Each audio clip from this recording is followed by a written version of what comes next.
Fala berrecas, tudo bem? Hoje nós vamos falar sobre uma terapia comportamental para casais. Se você não sabia que os psicólogos poderiam falar sobre isso, os psicólogos fariam algum tipo de trabalho. Nesse sentido, hoje nós vamos falar sobre uma das metodologias que a psicologia comportamental utiliza para fazer atendimento de casal. Não se esqueça de se inscrever no nosso canal, deixar seu like, compartilhar esse vídeo com seus amigos e assistir esse vídeo até o final. Nos ajude a bater a segunda meta de 4.000 horas assistidas neste canal maravilhoso que traz conteúdo de qualidade para você.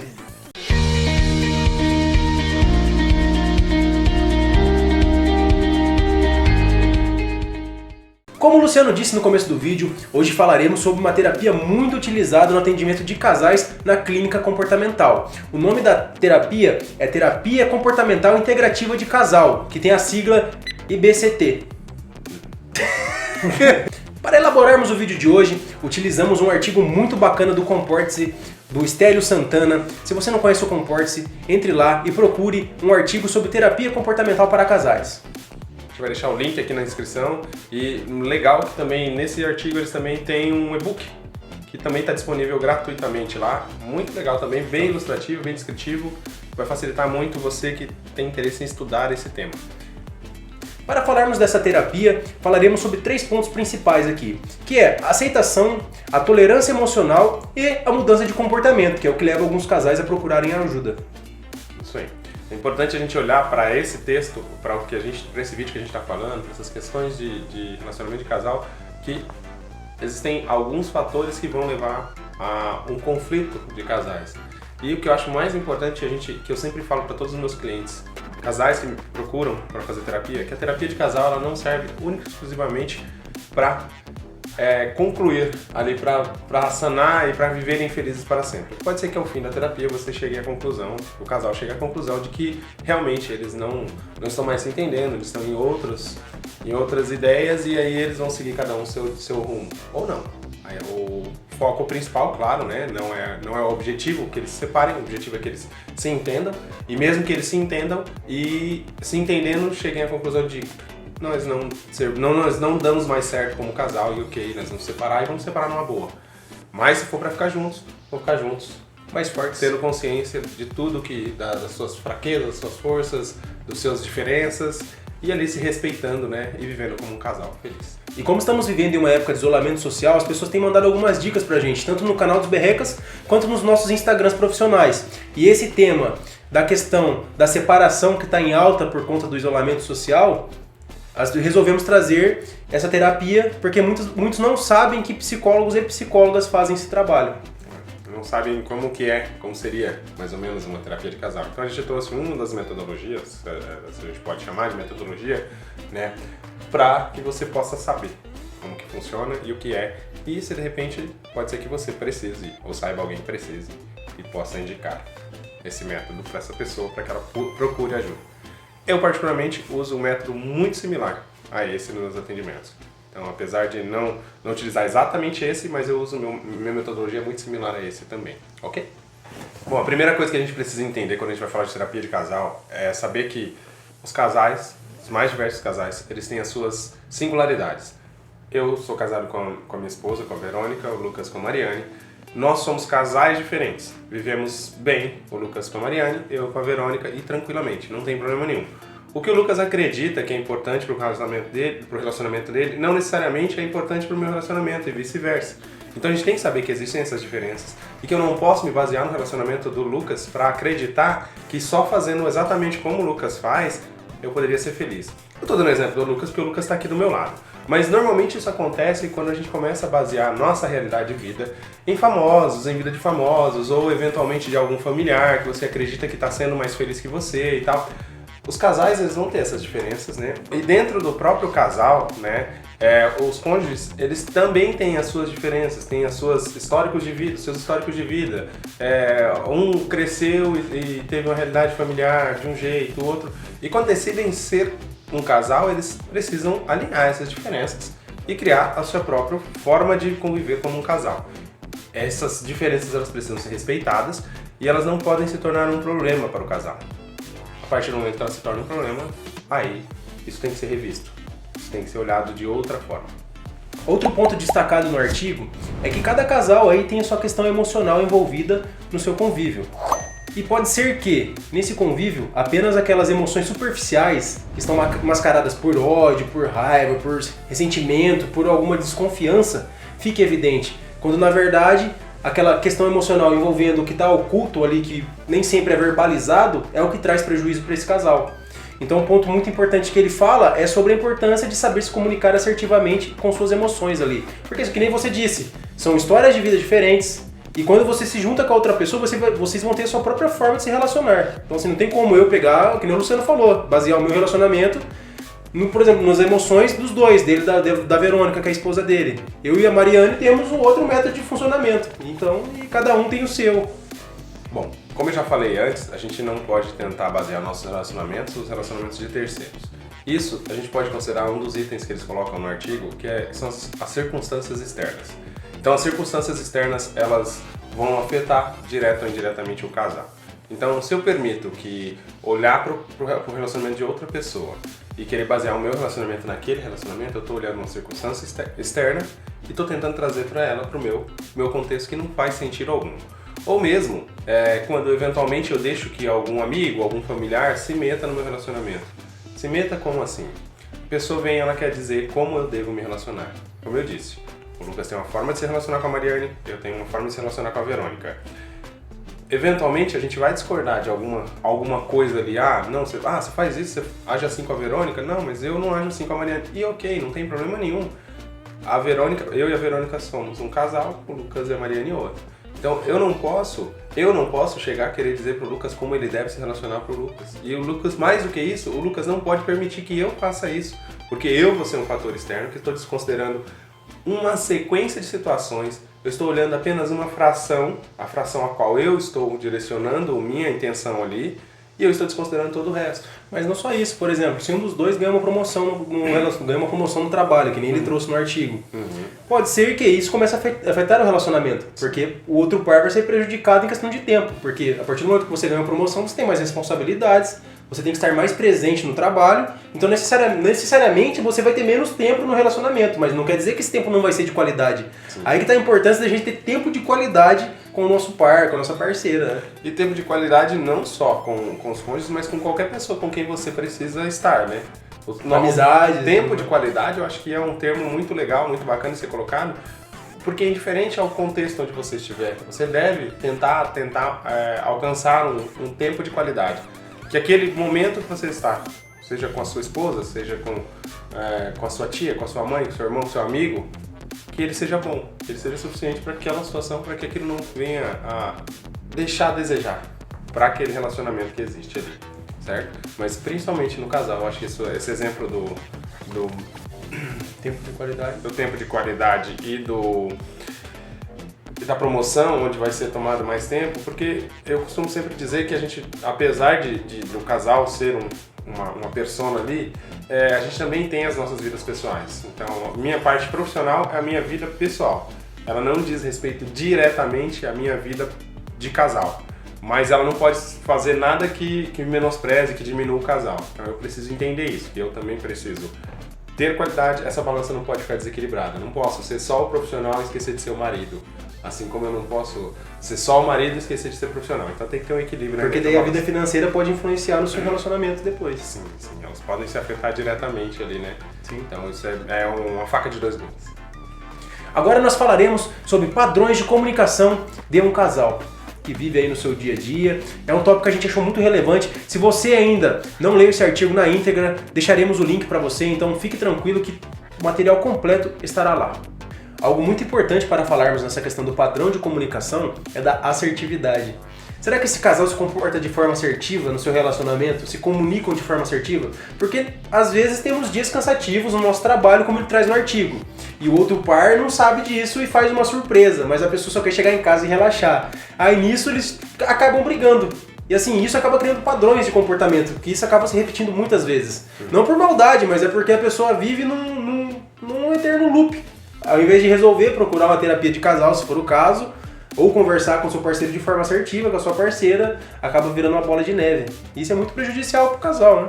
Um ponto legal de colocar nesse sentido aí que você tá falando, Lucas, uma coisa que eu sempre falo, isso é indiferente se é casal ou não, mas isso é muito importante para um casal. Para um relacionamento, isso é muito importante. A gente tem que falar o óbvio, né? Então, falar o óbvio, o que é óbvio para mim não é óbvio para o outro. Então, falando de um casal, eventualmente, por deixar de falar, não, mas isso é óbvio, isso a gente... talvez a outra pessoa não esteja olhando para essa situação que você está dizendo como óbvio, com essa mesma relevância que você está dando. E aí, talvez, para a pessoa não seja óbvio aquilo que você está dizendo.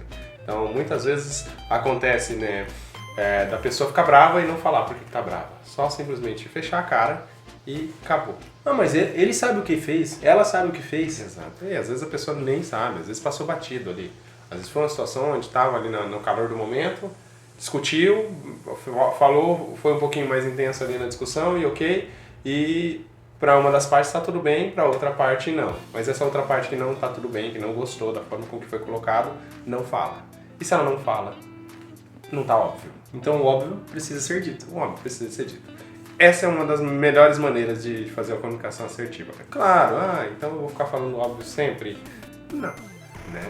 Mas sempre que eu julgar que é necessário eu refazer ali um acordo, um combinado, ou sempre que eu precisar, acreditar que eu preciso mostrar de forma assertiva para a pessoa que algo me incomodou, eu preciso falar o óbvio. Isso não só no relacionamento de casal. Em amizades a mesma coisa, na interação com a família também. Sim, exato. Isso serve para todos.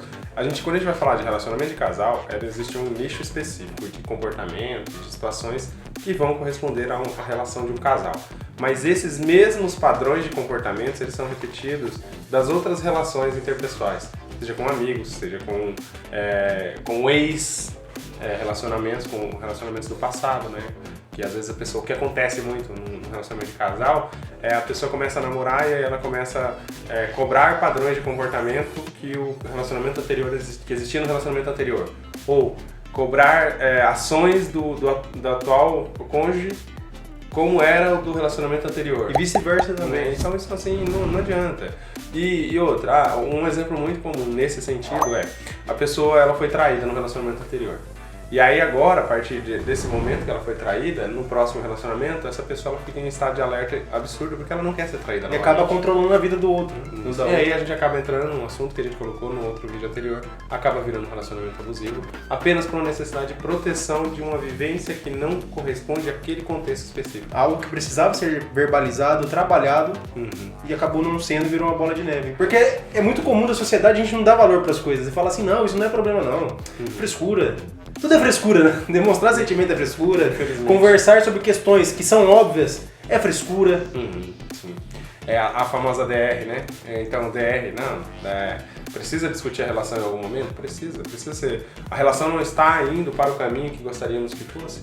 Precisa ser discutida. Porque numa DR a pessoa vai falar o que está incomodando, o que ela quer que você mude, o que você pode mudar, o que você pode fazer para que o relacionamento seja mais assertivo. E os dois vão dar sua versão, não vai ser uma via de mão única, vai ser mão dupla. Quando você começou a sua fala nesse sentido da fala assertiva, você usou o exemplo entre a diferença entre brigar e discutir. Eu costumo dar como exemplo isso assim, quando eu brigo, se a gente está brigando, eu e o Lucas estamos brigando, eu falo o que eu quero, ele fala o que ele quer, eu não respeito a opinião dele, ele não respeita a minha opinião, não concordamos e a menos que um de nós fale, beleza, então tá bom, vamos fazer do seu jeito, a gente não chega a lugar nenhum. A gente só vai brigar, vai ficar chateado um com o outro e vai postergando. Vai postergando essa situação. A partir do momento que a gente discute, que é o que a gente normalmente faz bastante. Quando a gente discute, o que a gente faz? Eu falo a minha opinião, o Lucas fala a dele, eu respeito a opinião do Lucas, o Lucas respeita a minha opinião. Eu não preciso concordar com a opinião do Lucas, assim como ele não precisa concordar com a minha. É uma tese, uma antítese e uma síntese. Isso. Então vamos fazendo esse processo filosófico, reflexivo. E aí, no fim das contas, a gente pode chegar a uma conclusão. Mesmo que seja, não concordamos, mas tudo bem, eu respeito a sua opinião e você respeita a minha. E tá ok. No relacionamento de casal, isso precisa existir. Você não precisa convencer o seu par de que ele ou ela tem que concordar com você 100%. Vão existir momentos onde não adianta, não concorda 100%. Não adianta. Eu vou dar um exemplo pessoal, Lucas, depois você vê se você lembrou de algum exemplo pessoal seu. Eu lembro que quando eu comecei a namorar com a minha esposa, ela tinha passado num concurso e ela ficou insistindo para que eu fizesse esse mesmo concurso. E aí eu falei pra ela, não, isso eu não tenho perfil para isso, eu não quero. E para ela foi muito bom, e é muito bom até hoje. Então, para ela, ótimo, do contexto de vida, para o que ela se preparou, aquilo, o concurso que ela passou, como ela trabalha hoje, no que ela trabalha hoje, para ela é ótimo, ela adora o que ela faz, sabe? E se eu tivesse ido, talvez eu tivesse me frustrado. Se eu tivesse entendido o padrão que ela queria, que ela acredita que é o ideal, que é bom... Não por maldade, né? Exato, e que realmente para ela é bom, mas para mim não é. Não seria, muito provavelmente não seria. Então, eu fui pelo meu padrão. E hoje eu estou aqui fazendo vídeo para vocês. Hoje eu sou profissional da psicologia, eu sou psicólogo clínico, que é o que eu amo, que é o que eu gosto de fazer. Né? Então, ela faz o que ela gosta de fazer, eu faço o que eu gosto de fazer. Se eu seguisse o padrão comportamental dela, eu talvez não estaria aqui, talvez não estaria feliz, talvez não teria nem continuado meu relacionamento. Porque é baseado na história de contingências dela, não só em questão de história de vida, história de contingências. Exato. Você lembra de algum exemplo seu aí, de repente? Com certeza. A minha esposa e eu, nós namoramos bastante tempo antes de nos casarmos. E aí ela falou pra mim, amor, tem um curso bacana de coach e tudo mais, mas assim, ela não é da psicologia. Então assim, pra ela não sabia das diferenças que existem entre as duas práticas aí. Eu falei, não, mas amor, mas eu não quero fazer isso e tudo mais, eu respeito quem faz, mas pra mim não é algo que eu acho interessante pra mim. Exatamente o que você falou, pode ser que eu faria isso e não muda nada na minha vivência, ou pode ser que eu faria isso e viveria uma vida frustrada mesmo na prática. Tanto é que daí eu acabei não fazendo e hoje em dia ela entende o porquê. Então ela fala assim, amor, é verdade, você não foi bacana, mas o importante é que ela verbalizou algo que ela achou que mudaria, que seria bom pra mim. Então assim, nós conversamos, eu falei que não, em primeiro momento ela não entendeu, mas depois ela entendeu. E é assim que a vida de um casal vai indo, equilibrando na balança. Eu acho legal tal coisa, eu acho legal tal coisa. Não, mas eu não gosto. E a gente vai vivendo nessa construção aí, juntos. Que é como ele fala aqui no artigo. Depois, se você quer saber o que é juntos...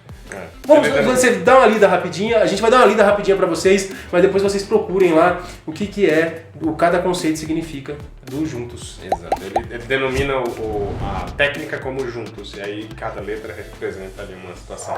E que é muito legal, é uma metodologia que eu acho que é muito similar, como eu já falei, muito similar a que eu uso na prática aqui nos meus atendimentos clínicos, mas que também ela tem um referencial ali um pouco diferente do que eu uso, mas que eu achei muito interessante também, eu achei muito bacana. E para você que é profissional da área e está procurando uma metodologia para fazer atendimento de casal, essa metodologia, essa forma de trabalho, né, por assim dizer, ela atende sim, ela vai te auxiliar muito, muito mesmo. E você, que de repente está precisando de auxílio, precisando de ajuda de alguma forma, tente procurar um profissional que talvez utilize essa metodologia, ou eventualmente outro profissional não diferente, mas que seja assertivo com você também.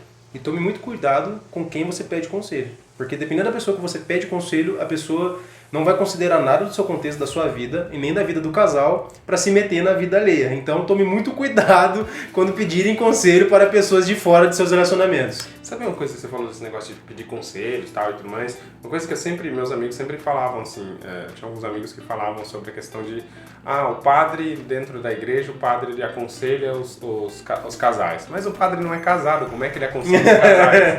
Né? E aí eu sempre ouvia falar isso. Mas, se a gente parar pra pensar, o tanto de tempo que um padre estuda, que um padre estuda as relações interpessoais. Faz faculdade, faz faculdade, claro, ele estuda para aquilo, para poder passar algum tipo de orientação. Dentro de uma doutrina religiosa, claro, eu não tô aqui para dizer o que é bom, o que é ruim, se o padre, o pastor, blá, blá. Não, tô dando um exemplo, tá? Não estou dizendo qual religião é melhor, nada disso, essa não é a questão.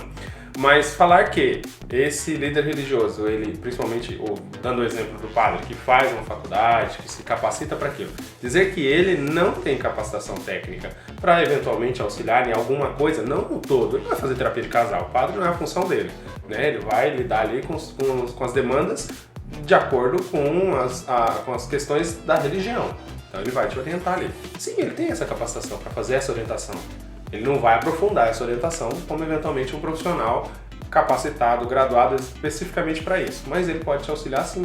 E não podemos ser hipócritas, que nem você falou. Independente se é católico, se é evangélico, se é de outra religião que não citamos aqui, o pastor, o padre, ele acaba trabalhando com casais e muitos casais acabam sendo ajudados por esses tipos de contextos. Sim, então, sabe de várias, assim, eu pessoalmente sei de várias várias histórias, vários casais, várias instituições religiosas que eventualmente elas interagem ali com os casais e elas fazem com que os casais comecem a olhar para a sua realidade de uma forma assertiva. Isso é muito importante. Aceitar a emoção do outro, Isso. conversar assertivamente. Respeitar, entender ali as diferenças, que é tudo que mais ou menos que o artigo fala. Sim. Claro que ali é como eu posso Não dizer? substitui uma terapia com uma psicóloga, um psicólogo. Exato. Ali não tem um padrão técnico, por assim dizer, entendeu? Ali é mais um contexto de auxílio mútuo, né? Então, dentro das instituições religiosas vai ter uma questão de auxílio mútuo que ajuda. É como, por exemplo, o Lucas chegar para mim e pedir um conselho para mim, seja diferente a esfera a qual ele quer esse conselho. Eu vou dar um conselho como amigo, mas se a gente não fôssemos amigos e ele viesse para mim com terapia, falando sobre essa demanda a qual ele tá passando por dificuldade, que ele não tá sabendo lidar, aí a conversa era outra. Aí eu não ia dar conselho para ele, porque o psicólogo não dá conselho. Vamos dar pitaco. Então, muito obrigado se você assistiu esse vídeo até aqui. Não deixe de se inscrever no nosso canal, compartilhe esse vídeo com seus amigos. Ô, Luciano, só tem que ler depois os 5 passos juntos que eu falei que a gente ia ler, a gente acabou não lendo. Então, você faz as honras pra gente? Então o Luciano falará agora para vocês os 5 passos apontados para trabalharmos juntos em uma terapia de casal. Então vamos lá, pessoal. Como a gente falou, que nós leríamos o termo juntos, né? Então assim, eles colocaram cada letra representa uma coisa. Então o J, joguem a toalha, ou seja, entenda que você não precisa estar brigando a todo momento e sabe, tem que saber o momento de dar o braço a torcer. Não é um ringue. O jogo não é um ringue, não é uma luta. Isso não é uma luta. Se não tá dando pra ir para onde vocês querem, então jogue a toalha. Deixe as coisas, acalme as coisas, pense, reflita, volta, dá um tempo e vamos embora. Porque de cabeça quente é difícil resolver alguma coisa. Sim. Unam-se um ao outro. Casal desunido tá fadado ao fracasso, né? O casal tem que estar unido. Sim, sem dúvida nenhuma. Naveguem pelas diferenças. As diferenças, elas são cruciais para um casal, porque isso complementa a realidade de vida. Quando eu decido me relacionar com a minha esposa, quando eu decido fazer uma vida com a minha esposa, eu complemento a vida dela, ela complementa a minha. Então as nossas diferenças nos complementam, as nossas diferenças nos auxiliam ali a lidar melhor com as situações que nós estamos encarando juntos. Porque tem uma visão de fora também, então, e com uma experiência diferente da nossa, que ajuda muito na nossa visão de algum problema, alguma questão da nossa realidade.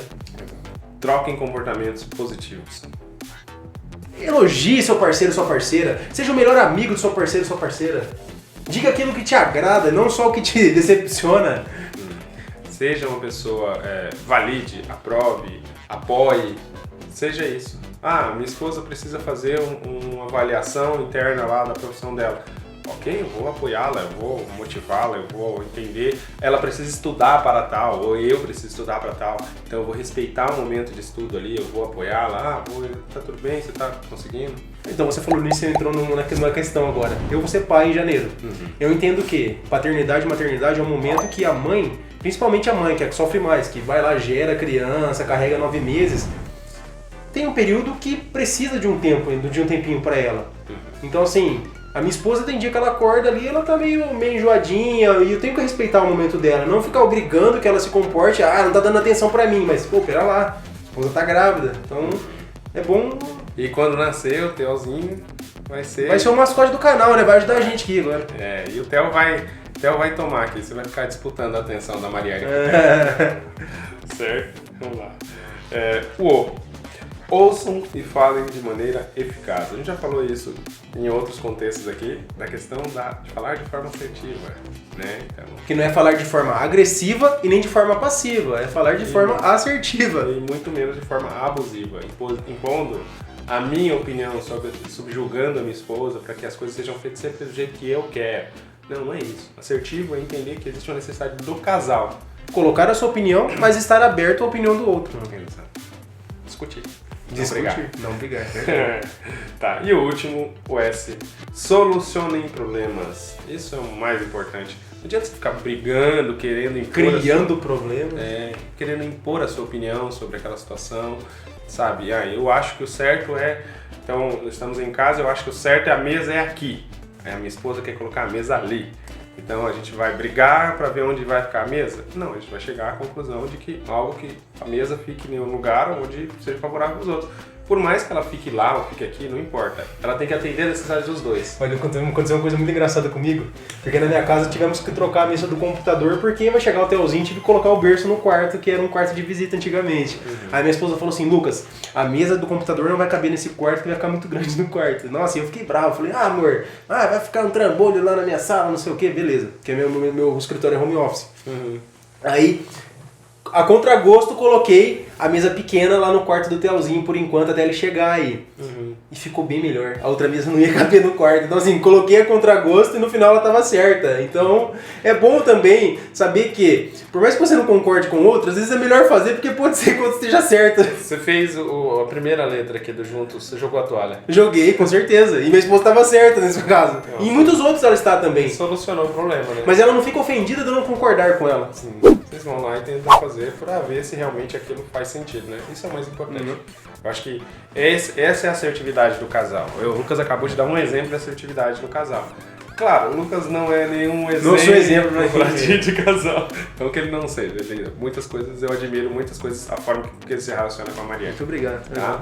Mas, assim, não vai... o Lucas agora vai fazer uma cartilha de como se relacionar. Não é isso. Entendeu? Ele demonstrou uma situação onde ele foi assertivo. E se a gente fosse falar de situações inassertivas... Nos dois casais tem também de assertivos e inassertivos. Assertivos e inassertivos, né? Mas nós não estamos aqui para expor nossos defeitos, falar quando erramos. Estamos aqui para falar quando acertamos. Muito obrigado. Valeu, gente. Até mais. Até o próximo vídeo.